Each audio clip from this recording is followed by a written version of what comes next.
बच्चों, हिंदी व्याकरण में हम शब्द निर्माण में प्रत्यय का अध्ययन कर रहे थे। आज हम तद्धित प्रत्यय का अध्ययन करेंगे। ये प्रत्यय क्रिया से अन्य शब्दों जैसे संज्ञा, विशेषण, अव्यय आदि के बाद लगते हैं और पर्याय, संज्ञा या विशेषण बनाते हैं। इसको भली प्रकार समझने के लिए हमें इनके उदाहरण देखने पड़ेंगे। संज्ञा से संज्ञा, जैसे ईय प्रत्यय लिया, डिबिया, खटिया, बिटिया, लठिया। ला प्रत्यय, मुखड़ा, दुखड़ा। मुख के आगे ड़ा लगाया, बन गया मुखड़ा। दुख के आगे ड़ा लगाया, दुखड़ा। आगे देखते हैं पा, बुढ़ापा, मोटापा। आर, सुनार, लुहार। वान, धन मूल शब्द है और वान क्या है? प्रत्यय। धनवान, गाड़ीवान इत्यादि। गर प्रत्यय, जादूगर, बाजीगर, सौदागर। हार प्रत्यय है लकड़, हारा। विशेषण से संज्ञा, ताप प्रत्यय, लघुता, सुंदरता। आहट प्रत्यय, कड़वाहट, चिकनाहट, लिखावट। आई प्रत्यय, अच्छाई, बुराई, मिठाई, लड़ाई इत्यादि। आना प्रत्यय, सालाना, रोजाना, मर्दाना। आ प्रत्यय, प्यास, धन, आ, प्यासा। भूख, धन, आ, भूखा।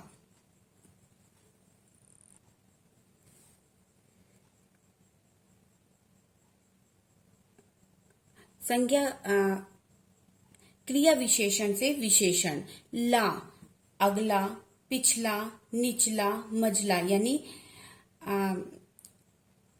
लिंग बोधक प्रत्यय। लिंग बोधक में मतलब जो लिंग का बोध कराए। आ प्रत्यय लगाना, जैसे भैंस में आ प्रत्यय लगाया, बना भैंसा। भैंस मूल शब्द। मौसा, जीजा इत्यादि। स्तर बोधक प्रत्यय, यानी इसमें तर और तम प्रत्यय आएगा। तर प्रत्यय और तम प्रत्यय।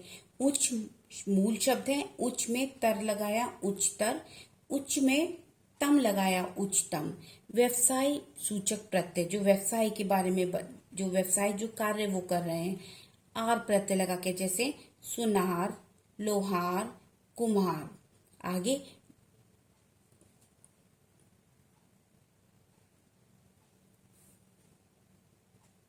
गुण विशेषण बनाने वाले प्रत्यय।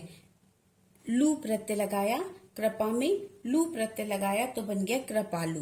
दया में लू प्रत्यय लगाया, बन गया दयालु। आगे देखेंगे आऊ, टिकाऊ, बिकाऊ। बिक में आऊ लगाया, बन गया बिकाऊ। ठीक, अब देखते हैं कृतवाचक के संज्ञा बनाने वाले प्रत्यय। अक्कड़, ये सबसे बड़ा है। देखिए, सबसे बड़ा प्रत्यय है अक्कड़। घूम में लगाया, घूम में लगाया घुमक्कड़। पी में लगाया पियक्कड़ इत्यादि। आक प्रत्यय, तैराक, उड़ाक। आकू प्रत्यय, लड़ाकू और आपका पढ़ाकू। भाववाचक संज्ञा बनाने वाले प्रत्यय। आस, मिठास, खटास, भड़ास। और आहट प्रत्यय, घबराहट, चिल्लाहट, चिकनाहट। इसके अंतर्गत हमने अब इस प्रत्यय में हमने कुछ उदाहरण लिए हैं। ये सारे उदाहरण आपको पढ़ने हैं, तभी आप इसका अभ्यास, इसको हल कर पाएंगे। विदेशी आगत तद्धित प्रत्यय, जो विदेश से आए हैं, ये प्रत्यय उर्दू फारसी के शब्दों के अंत में जुड़ते हैं, जैसे आना, सालाना, मेहनताना, रोजाना इत्यादि। नाक, खतर में लगाया खतरनाक, शर्म में लगाया शर्मनाक। दार प्रत्यय, दुकान मूल शब्द और दार प्रत्यय। ईमान, धन, दार, ईमानदार इत्यादि। बाज में लगाया, धोखे में लगाया, धोखा मूल शब्द, बाज लगाया, धोखेबाज, पतंगबाज इत्यादि। उपसर्ग और प्रत्ययों का एक साथ प्रयोग, कि हम ये नहीं कह सकते कि एक शब्द में खाली उपसर्ग ही लगते हैं या शब्द के अंत में प्रत्यय ही लगते हैं तो शब्द निर्माण होता है। कभी कभी शब्द में प्रत्यय और उपसर्ग और प्रत्यय दोनों ही आपको मिल सकते हैं। ऐसा नहीं कि खाली उपसर्ग वाले ही शब्द हिंदी भाषा में हैं या प्रत्यय लगाकर ही शब्द निर्माण होता है। कहीं कहीं मतलब अधिक दोनों ही उपसर्ग और प्रत्यय लगाकर दोनों को मिलाकर भी शब्द निर्माण होता है, वो हम अब देखेंगे। कुछ शब्द ऐसे होते हैं जिसमें उपसर्ग और प्रत्यय दोनों का ही प्रयोग होता है, जैसे आइए उदाहरण से समझते हैं। शब्द है एक लाइन में, दूसरे में उपसर्ग, मूल शब्द और प्रत्यय। आइए देखते हैं, जैसे उपकारक। उप क्या है? उपसर्ग। सबसे पहले उपसर्ग आएगा, ठीक है। हम उपसर्ग और मूल शब्द उपसर्ग, मूल शब्द और प्रत्यय तीनों चीज को देख रहे हैं। सबसे पहले उप क्या आया? उपसर्ग। कार क्या है? मूल शब्द। और इ क्या है? प्रत्यय। क्या बन गया? उपकारक। ऐसे ही दूसरा देखते हैं, बेकारी। बे क्या है?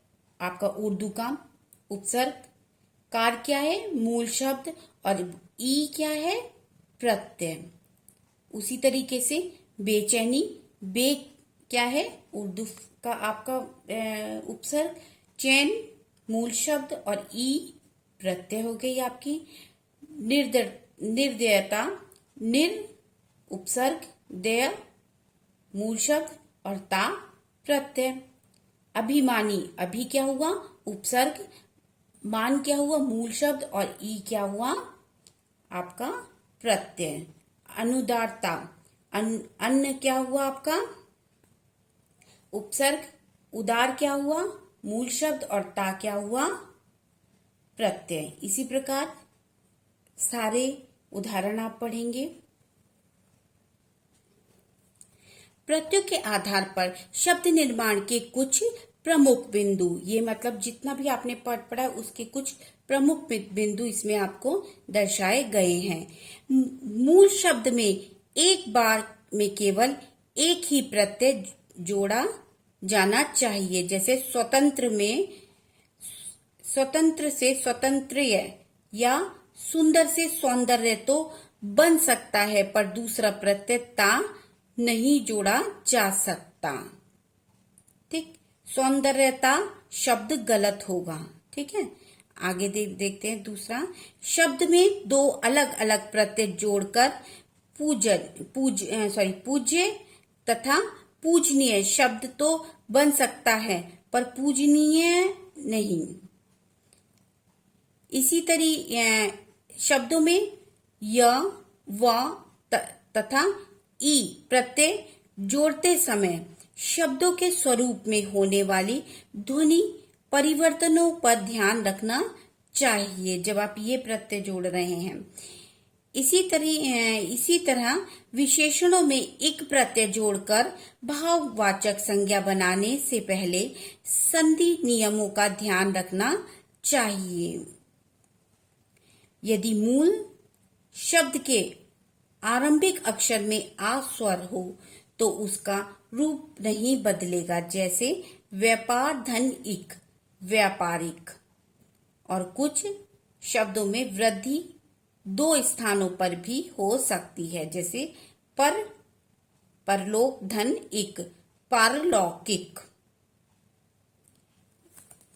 मुझे उम्मीद है कि आपको ये प्रत्यय अच्छे से समझ में आ गए होंगे। अब आप इसका अभ्यास करें। धन्यवाद।